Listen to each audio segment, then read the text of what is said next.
Hello गाइजहरु हामी चाहिँ आज कुचो थुत्न जाँदैछौँ। आजदेखि हाम्रो चाहिँ कुचो थुत्ने काम हो। म चाहिँ अलि पछाडि छु, दिदीहरु चाहिँ अगाडि हुनुहुन्छ।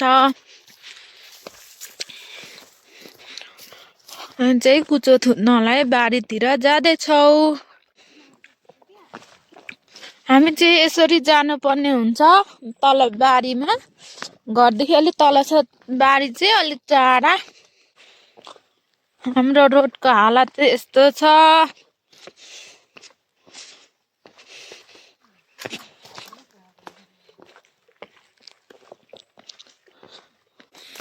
हामी चाहिँ बाटो यस्तो त होइन, तर हामी यसै बाटो हिँड्छौँ घरि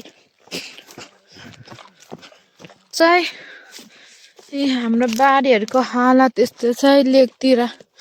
यहाँतिर चाहिँ मकै छर्ने बेलामा हुनु खोज्दैछ। यो चाहिँ पोहोरको मकै छरेको, ढोँडहरू यतिकै छ। यतातिर यस्तो छ।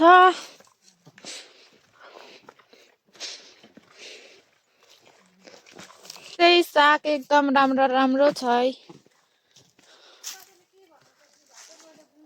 हामी चाहिँ पुग्न लाग्दैछौँ बारीतिर।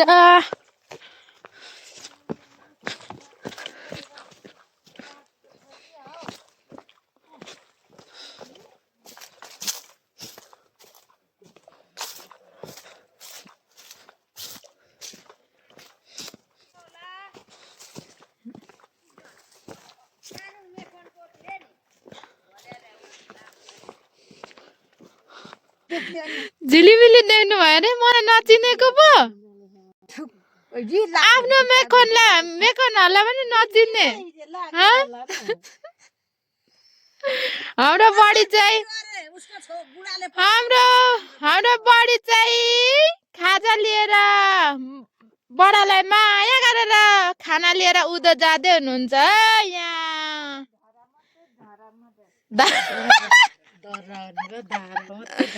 धारा मात्रै भयो रे। हाम्रो बडी चाहिँ एकदम ओरिजिनलै राम्री हुनुहुन्छ है बडी चाहिँ। बाई बाई लु बडी। सुवा यात्रा बडालाई माया गरेर खाना लानु भएकोमा।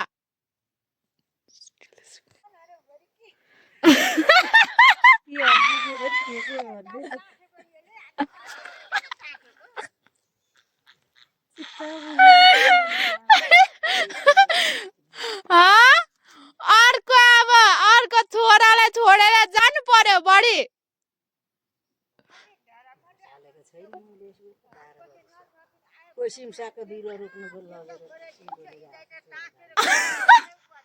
ल नवीन आउँदै त म अर्कोसँग गइसक्छु।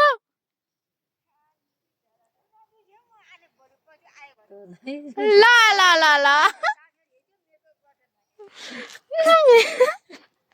मेकअप गर्यो भन्दै हुनुहुन्छ तल। बडी चाहिँ ढाडा कटेर गइसक्नु भयो। सङ्गीता दिदी कहाँनिर हो भनेर देखिनु हुँदैन त तपाईँ बगी। कुचो तान्ने हाम्रो चाहिँ सुरुवात भइसक्यो। यहाँ कुचो घारीमा यहाँदेखि तलसम्म छ।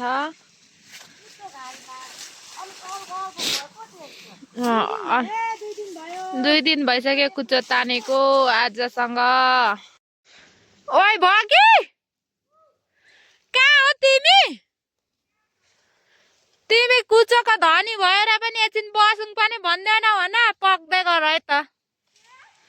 कुचोका धनी भएर एकछिन बसौँ पनि भन्दैन होइन? यत्रो थुत्दा पनि।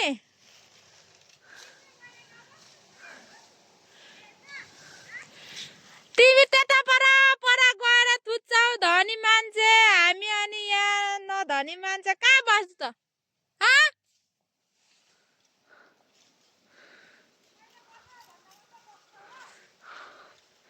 ऊ चाहिँ ऊ पल्लोपट्टि छ, हामी चाहिँ तलपट्टि छौँ। यहाँ थुत्दैछौँ। ऊ त्यो तल देखेको सबै थुत्नु पर्ने। यहाँ माथिको सबै थुतिसकेको। यताको सबै यताको सबै थुतिसकेको कलको। अब हामी चाहिँ यता तल यो केरादेखि मुनि अझै छ। अनि त्यता तल तलको थुत्नु पर्ने छ। ओइ भगी मलाई निन्द्रा लागिसक्यो।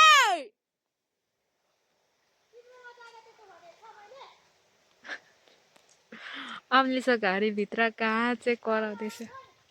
पाला आउँछ नि भन्दैछ ऊ चाहिँ। म चाहिँ एकछिन सुत्दिनु पर्यो लास्टै अल्छी लाग्यो गाई चढु।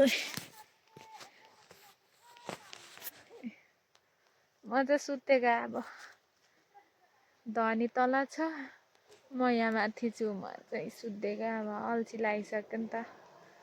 कुद चाहिँ राम्रो छैन त्यही भएर म चाहिँ सुत्दिएको एकछिन। धनी आफै तानिराख्छ म चाहिँ यहाँ पल्टिदिएको ल एकछिन। हाम्रो लेकतिर चाहिँ कुचो थुत्ने टाइम भएको अवस्था छ। यहाँ भारी लाउँदैछ भगीले। उसको भारी यहाँ पुगिसकेको छ। मेरो भारी चाहिँ यहाँ लगाइदिँदैछ भगीले। अब फाइनली साथीहरू हामी चाहिँ कुचो थुत्ने अब कन्टिन्यू। यो सुरुवात अब फागुन चैतसम्म हुन्छ सायद हाम्रो। कुचोको बोट भन्नुहुन्छ भने यहाँ 3 फिट अग्लो अग्लो छ। घारी यति सकेको अब एक खोरिया सकेको। अनि अब हामी चाहिँ यसरी भारी लाएर जानुपर्ने हुन्छ। यहाँ हामी दुईजनाको काम यहाँ बान्दैछ भारी। यहाँ यस्तो यहाँ चाहिँ भारी बोक्दैछ। अब कुचोको भारी हामी चाहिँ यसरी बोक्नु पर्ने हुन्छ है। बोकेर घर जानुपर्ने हुन्छ। हामी चाहिँ कुचो यसरी बोक्नु पर्ने हुन्छ है।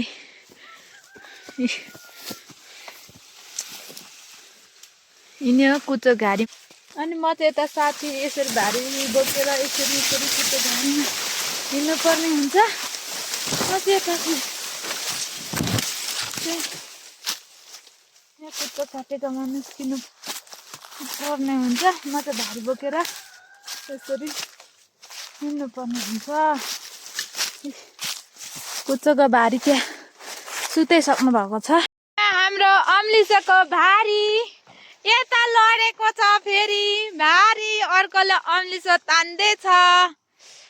तानेको पनि हेर्नु होला त्यहाँ।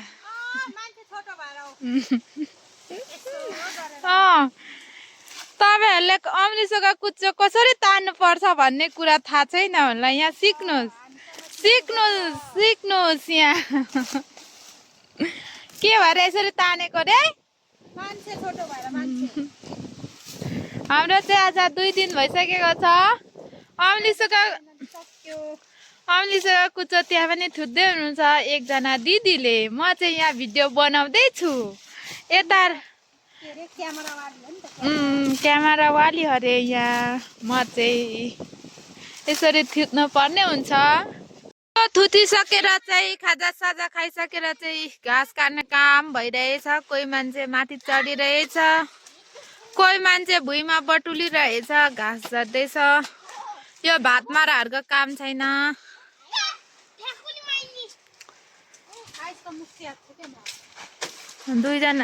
एकजनाले घाँस झर्दैछ त्यहाँ माथि चाहिँ एकदम कालो।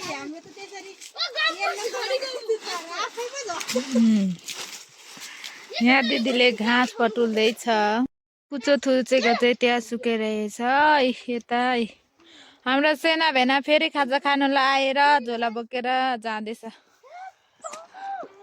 सबैको आफ्नो आफ्नो भारी छ।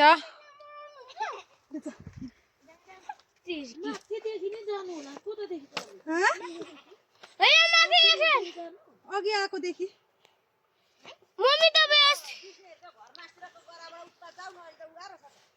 घाँस बोक्नेहरू अगाडि या दाउरा बोक्नेहरू अगाडि। म चाहिँ सबैभन्दा पछाडि चारो बोक्ने। मेरो चारो पनि यहाँ खतरा डेन्जर भएको छ। आफ्नो आफ्नो भारी छ यहाँ।